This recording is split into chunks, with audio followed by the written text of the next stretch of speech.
600க்கும் மேற்பட்ட புலனாய்வு அதிகாரிகளை கோத்தாபய ராஜபக்ஷ இடமாற்றம் செய்தார் என அமைச்சர் பிமல் ரட்நாயக்கா அவர்கள் அதிர்ச்சியூட்டும் தகவல் ஒன்றை வெளியிட்டிருக்கின்றார். இதற்காக அப்போதைய ஜனாதிபதி கோத்தாபய ராஜபக்ஷ 600க்கும் மேற்பட்ட புலனாய்வு அதிகாரிகளை இடமாற்றம் செய்தார். அது மட்டுமில்லாமல் ரணில் விக்ரமசிங்க மற்றும் மஹிந்த ராஜபக்ஷ போன்றோர் செய்த ஒரு சில செயல்பாடுகள் சம்பந்தமாகவும் அமைச்சர் பிமல் ரட்நாயக்கா அவர்கள் சில கருத்துக்களை வெளியிட்டிருக்கின்றார். அது குறித்து இந்த காணொலியில் விரிவாக விளக்கமாக பார்க்க இருக்கின்றோம். கொழும்பு தெஹிவளை பகுதியில் இடம்பெற்ற துப்பாக்கிச்சூட்டு சம்பவம் தொடர்பாக சில மேலதிக தகவல்கள் வெளியாகி இருக்கின்றன. அது குறித்தும் பார்க்க இருக்கின்றோம். எதிர்க்கட்சி தலைவர் பதவி எனக்கு வேண்டவே வேண்டாம் என சொல்லியிருக்கின்றார் நாமல் ராஜபக்ஷ. இந்தியாவைச் சேர்ந்த 21 பேர் கொழும்பிலே கைது செய்யப்பட்டிருக்கிறார்கள். எதற்காக அவர்கள் கைது செய்யப்பட்டிருக்கிறார்கள், அவர்கள் செய்த குற்றம் என்ன, இது சம்பந்தமாகவும் இந்த காணொலியில் பார்க்க இருக்கின்றோம். தமிழடியான் சொந்தங்கள் அனைவருக்கும் வணக்கம். ஜூலை மாதம் 19ஆம் தேதி 2025ஆம் ஆண்டு சனிக்கிழமை. வாருங்கள் காணொலிக்குள் போகலாம். மஹிந்த ராஜபக்ஷ, கோத்தாபய ராஜபக்ஷ மற்றும் ரணில் விக்ரமசிங்க போன்றோர் பதவியில் இருந்த காலப்பகுதியில் நாட்டில் நடந்த அநியாயங்கள் பற்றி எங்கள் எல்லாருக்குமே தெரியும். எத்தனையோ முறைகேடுகள், லஞ்ச ஊழல் என்று சொல்லி நடக்காத அநியாயங்களே இல்லை. அப்போ அந்த மாதிரியான வேலைகள் எல்லாம் செய்கிறதுக்கு, இந்த மாதிரி முறைகேடுகள் செய்கிறதுக்கு என்ன செய்யணும்னு சொன்னால், அரசு அதிகாரிகளோ அல்லது போலீஸ் உத்தியோகத்தர்கள், புலனாய்வு அதிகாரிகள் எதிர்கேள்விகள் கேட்கக்கூடாது.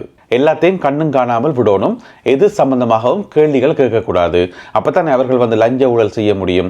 அதுக்காக இந்த 3 பேரும், ரணில் விக்ரமசிங்க உட்பட கோத்தாபய ராஜபக்ஷ மற்றும் மஹிந்த ராஜபக்ஷ ஆகியோர் என்ன செய்திருக்கணும்னு சொன்னால், முக்கியமான போலீஸ் அதிகாரிகள், புலனாய்வு அதிகாரிகள் எல்லாரையும் இடமாற்றம் செய்திருக்கணும். அந்த வகையில் கோத்தாபய ராஜபக்ஷ ஜனாதிபதியாக இருந்த அந்த ஒரு கொஞ்ச கால பகுதியில் பார்த்தீங்கன்னு சொன்னால் 600க்கும் மேற்பட்ட புலனாய்வு அதிகாரிகளை, குற்றப்புலனாய்வு பிரிவை சேர்ந்த அதிகாரிகளை இடமாற்றம் செய்திருக்காரு. என்ன சொன்னால், தாங்கள் செய்கிற எந்த ஒரு அநியாயம் வெளியில் வரக்கூடாதுக்காக. அது மட்டும் இல்லாமல் ரணில் விக்ரமசிங்கவும் மஹிந்த ராஜபக்சவும் குற்றவாளிகளை பாதுகாப்பதற்கும் குற்றங்களை ஊக்குவிப்பதற்கும் அதிகாரிகளை தவறாக பயன்படுத்தினார்கள் என்று சொல்லி அவர் குற்றச்சாட்டை முன்வைத்திருக்கிறார். மிக முக்கியமாக 2 அதிகாரிகளுடைய பெயர்களை குறிப்பிட்டு, அதாவது ஒருவர் ஷானி அபேசேகர சிரேஷ்ட போலீஸ் அதிகாரி, அவர்தான் இப்ப குற்றப்புலனாய்வு பிரிவினுடைய பணிப்பாளராக நியமிக்கப்பட்டிருக்கிறார். மற்றவர் ரவி செனவிரத்ன, அவரும் ஒரு சிரேஷ்ட போலீஸ் அதிகாரி, உங்கள் எல்லாருக்குமே தெரியும்.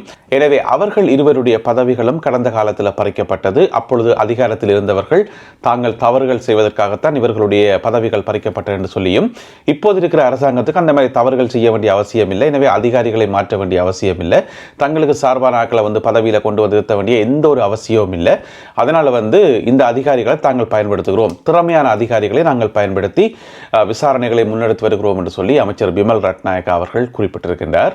எனவே நாட்டை ஆள்வதற்கு கடந்த காலங்களில் தவறானவர்கள் தெரிவு செய்யப்பட்டு உயர் பதவிக்கு வந்தது மட்டுமில்லாமல், அவர்கள் பிறகு தவறான அதிகாரிகளை கொண்டு பதவியில் இருத்தி நல்லவர்கள் எல்லாத்தையும் அடித்து கழிச்சு போட்டு நாட்டை நாசமாக்கினதான் கடந்த காலத்தில் நடந்த வரலாறு. அதைத்தான் அமைச்சர் பிமல் ரட்நாயக்கா அவர்கள் குறிப்பிட்டுள்ளார். கொழும்பு தெஹிவளை பகுதியில் நேற்று மாலை ஒரு துப்பாக்கிச்சூட்டு சம்பவம் ஒன்று இடம்பெற்றது. ஒரு 45 வயதுடைய நபர் ஒருவர் காயமடைந்து கழுபோவிலை மருத்துவமனையில் அனுமதிக்கப்பட்டிருக்கின்றார். வழக்கம் போல மோட்டார் சைக்கிள் ஒன்றில் வந்த அடையாளம் தெரியாத 2 நபர்கள் இந்த துப்பாக்கிச் சூட்டை நடத்தியிருந்தார்கள். குறிப்பிட்ட அந்த நபருக்கு பெரிய அளவில் காயங்கள் எதுவும் ஏற்படாத போதும் கூட இன்னமும் அவர் மருத்துவமனையில் தங்கியிருந்து சிகிச்சை பெற்று வருவதாக சொல்லப்படுகிறது. இந்த துப்பாக்கிச் சூட்டு சம்பவத்துக்கு யார் பொறுப்பு என்பது சம்பந்தமாக போலீசார் ஒரு தகவல் ஒன்றை வெளியிட்டிருக்கின்றார்கள்.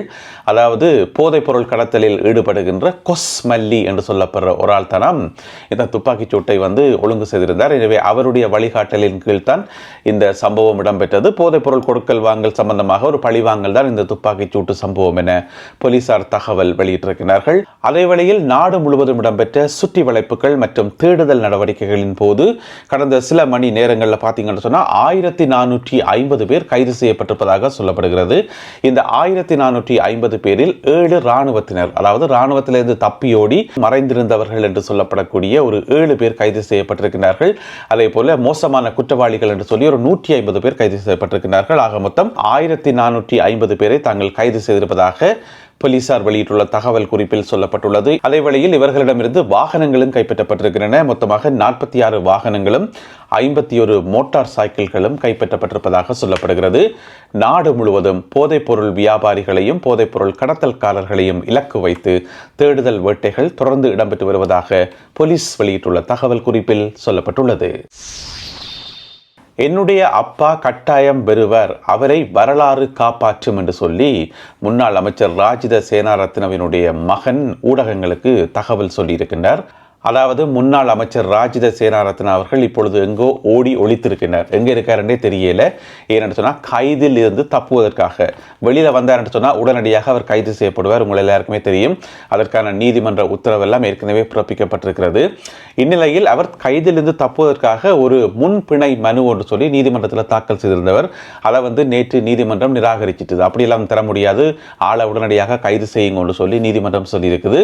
அப்போ அப்பாவை காணையில் எங்கேயோ ஓடி ஒழிச்சிட்டார். இப்போ மகன் தான் அடிக்கடி ஊடகங்களுக்கு வந்துருக்கிறார். அப்போ நேற்று சொல்லியிருக்காரு என்ன சொன்னால், என்னுடைய அப்பா கட்டாயம் பெறுவார், வரலாறு அவரை காப்பாற்றும் என்று சொல்லி புதுசாக ஒரு தத்துவம் என்று சொல்லியிருக்கார். எனவே வரலாறு காப்பாற்றும் என்று சொன்னால் அப்போ கனகாலம் ஜெயிலுக்குள் இருக்க போகிறார் என்று சொல்லி அர்த்தம்.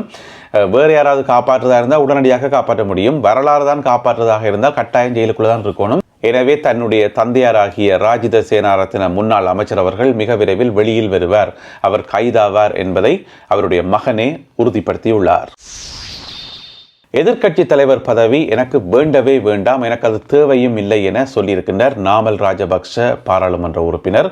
அவருக்கு யார் இப்போ எதிர்க்கட்சி தலைவர் பதவி கொடுத்தது, யாராவது கொடுத்ததா என்று சொல்லி நீங்கள் கேட்டீங்கன்னு சொன்னால் அந்த கேள்விக்கு பதிலே இல்லை. அவரே சொல்லியிருக்கார், எனக்கு அந்த பதவியே வேண்டாம் என்று சொல்லி அவரே சொல்லியிருக்கார். ஏன்னு சொன்னால் தான் தானாம் உண்மையான எதிர்க்கட்சி தலைவராம். அதாவது இப்போ சஜித் பிரேமதாசா இருந்தாலுமே கூட தான் தானாம் முக்கியமான விஷயங்களில் குரல் கொடுக்கிறது, நிறைய விஷயங்களை தட்டி கேட்கிறாராம். எனவே தான் தான் அந்த உத்தியோகபூர்வம் இல்லாத எதிர்க்கட்சி தலைவராம். இருந்த போதிலும் கூட தனக்கு அந்த பதவி தேவையில்லை, பதவியில் இருந்து கொண்டு தான் வேலைகள் செய்ய வேண்டிய அவசியம் இல்லை, நான் அப்படி இல்லாமலே எதிர்க்கட்சி தலைவராக செயல்படுவேன் என்று சொல்லி கணக்க மின்னி முழங்கி வச்சுக்கார் நாமல் ராஜபக்ஷ அவர்கள். ஒரு வகையில் அவர் சொல்றது உண்மைதான். அடிக்கடி அவற்றை குரல் வெளியில் வந்துட்டே இருக்குது. அதாவது எதிர்க்கட்சி தலைவராக இருக்கக்கூடிய சஜித் பிரேமதாசாவோட ஒப்பிட்டு பார்க்கக்குள்ள நாமல் ராஜபக்ஷவனுடைய குரல் அடிக்கடி வெளியில் வந்துருக்குது. முக்கியமான விஷயங்களை குரல் கொடுத்து கொண்டிருக்கிறார். எனவே அவர் அப்படி சொன்னதில் ஒரு வகையில் நியாயம் இருக்குன்னு நாங்கள் சொல்லலாம்.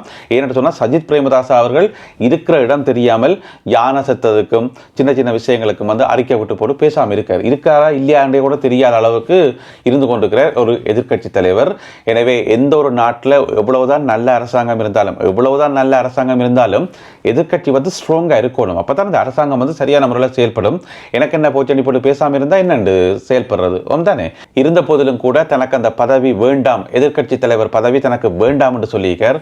ஒருவேளை வேணும் என்றதான் அப்படி மாற்றி மற்ற மாதிரி சொன்னாரோ இன்னோ தெரியல.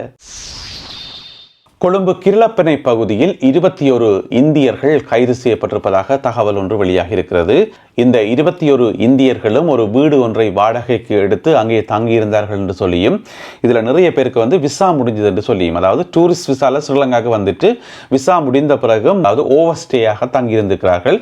எனவே அவர்களை குடிவரவு மற்றும் குடியகல்வு அதிகாரிகள் சென்று சுற்றி வளைத்து கைது செய்திருக்கின்றார்கள். அது மட்டும் இல்லாமல் இவர்கள் இணைய வழியாக பல குற்றங்களில் குற்ற செயல்களில் ஈடுபட்டார்கள் என்று சொல்லி அவர்கள் மேல குற்றச்சாட்டுகள் முன்வைக்கப்பட்டிருக்கிறது. எனவே விசா முடிஞ்ச பிறகும் ஓவர்ஸ்டேயா தங்கியிருந்தது ஒரு குற்றம், பிறகு இணையவழி மோசடிகளில் ஈடுபட்டது இன்னொரு குற்றம் என்று சொல்லி இவர்கள் இப்பொழுது கைது செய்யப்பட்டிருக்கிறார்கள். மிக விரைவில் இவர்களை இந்தியாவுக்கு நாடு கடத்துவதற்குரிய ஏற்பாடுகள் செய்யப்பட்டு வருவதாக குடிவரவு மற்றும் குடியகல்வு அதிகாரிகள் அறிவித்துள்ளார்கள். அடுத்ததாக இன்றைய கேலி சித்திரம் கார்ட்டூன். உங்களுக்கு தெரியும், கல்வி அமைச்சரும் பிரதமருமாகிய ஹரணி அமரசூரிய அவர்கள் புதிய கல்விக் கொள்கை சம்பந்தமாக சில அறிவிப்புகளை வெளியிட்டிருக்கின்றார். அதுக்கு ஆதரவும் தெரிவிக்கப்பட்டு வருது, கடுமையான எதிர்ப்பும் தெரிவிக்கப்பட்டு வருது. எனவே அது ஒரு பக்கம் இருக்கும்போது இதில் பார்த்தீங்கன்னு சொன்னால் பிரதமர் ஹரணி அமரசூரிய நிற்கிறார். அங்கால பார்த்தீங்கன்னு சொன்னால் ஒரு சிறிய மாணவன் ஒருவர் நிற்கிறார், சின்ன பிள்ளை ஒன்று நிற்கிது, புத்தக பையோடு நிற்கிற ஒரு மாணவன். அப்போ இவா பிரதமர் ஹரணி அமரசூரிய ஒரு ஆட்டுக்குட்டி ஒன்றை தூக்கி அந்த மாணவன்கிட்ட கொடுக்குறார். அந்த ஆட்டுக்கு மேலே எழுதப்பட்டிருக்கிறது புதிய கல்வி சீர்திருத்தம் என்று சொல்லி. ஆனால் அந்த ஆட்டை வழியை அவுத்து பார்த்தீங்கன்னு சொன்னால் உள்ளுக்குள்ளே ஒரு ஓநாய் மாதிரி ஒன்று இருக்குது. ஓநாய் தான் அது, ஓநாய் இருக்குது. எனவே அந்த பசுத்தோல் போத்திய புலி என்று சொல்லுவோம். அதே மாதிரி இங்கே ஆட்டுத்தோல் போத்திய ஓநாய், அதைத்தான் புதிய கல்வி சீர்திருத்தம் என்று சொல்லி பிரதமர் ஹரணி அமரசூரிய அவர்கள் மாணவர்களுக்கு கொடுக்கிறார் என்று சொல்லி இந்த கேலி சித்திரம் வரையப்பட்டிருக்கிறது. எனவே இலங்கையில் அறிமுகப்படுத்தப்பட்டிருக்கிற அந்த புதிய கல்வி சீர்திருத்த கொள்கை சம்பந்தமாக நாங்கள் ஒரு தனியாக ஒரு காணொலியில் கதைக்க வேண்டியிருக்குது. அதில் என்னென்ன விஷயங்கள் இருக்குது, பாசிட்டிவ் நெகட்டிவான விஷயங்கள் அதில் தனியாக கதைக்க வேண்டியிருக்குது. பின்னொரு சந்தர்ப்பத்தில் பார்ப்போம். எனவே இந்த ஒரு கேலி சித்திரம் மற்றும் இன்றைய காணொலியில் பகிர்ந்து கொள்ளப்பட்ட செய்திகள் தொடர்பான உங்களுடைய கருத்துக்களை மறக்காமல் கீழே எழுதுங்கள். மீண்டும் மற்றும் ஒரு காணொலியில் உங்களை சந்திக்கின்றேன். அதுவரை நன்றி, வணக்கம்.